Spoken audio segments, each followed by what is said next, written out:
njagala okutwala mukiza kino ssebo ayi Kamuswaga okufukamira ku ttaka lino. Kamuswaga Apollo Sansa Kabumbuli owokubiri asabye abakooki okukuuma obufumbo bwabwe nga engeri yokka ey'okukuzaamu abaana baabwe mu mbeera ey'okwegayirira mu nsi eno olwo kibayamba okuva ku ddala erimu okutuuka ku ddala.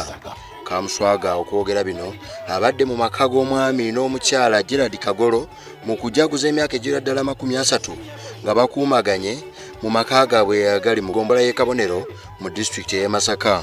Omukolo gutandise mu kitambiro ky'emmisa omukulembeddwamu Bishop Kalanda omuwummuza abadde yayambibwako bwana mukulu w'ekigo ky'e Kabuwoko Father Lutaya Kinkumu mu kubuulira abafumbo bano.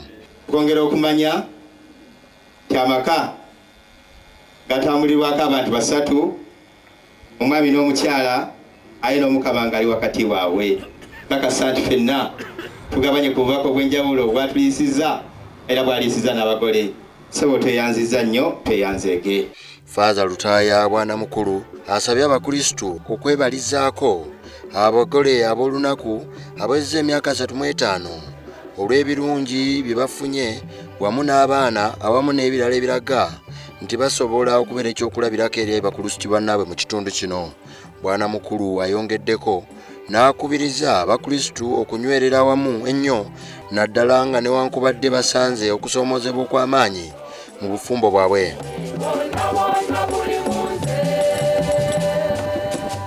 Buli omu Mukama alina okuyitibwa okw'enjawulo kwe yamuyitiramu.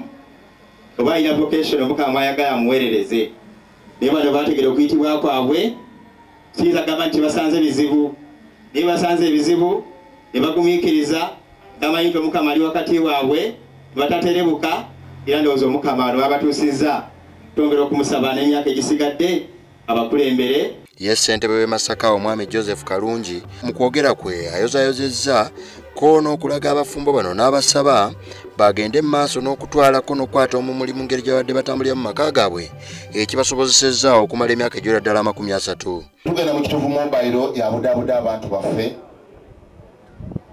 abalina akawuka ebyonna tubeebaza. Maama alina emirimu mingi gy'atukolera omuli n'okutugabirira ng'abagole. Kamuswaga yeebazizza Katonda olw'abafumbo bano ng'abategeeza nti abakooki okuwummuza emyaka egiwera ddala 35 y'engeri yokka mwe bagenda okuyita okusobola okutwala ekitundu kyabwe mu maaso okubeera ekyokulabirako eri abafumbo abalala ko n'okulaga nti ekitundu kyabwe kyetaaga enkulaakulana ey'amaanyi ennyo.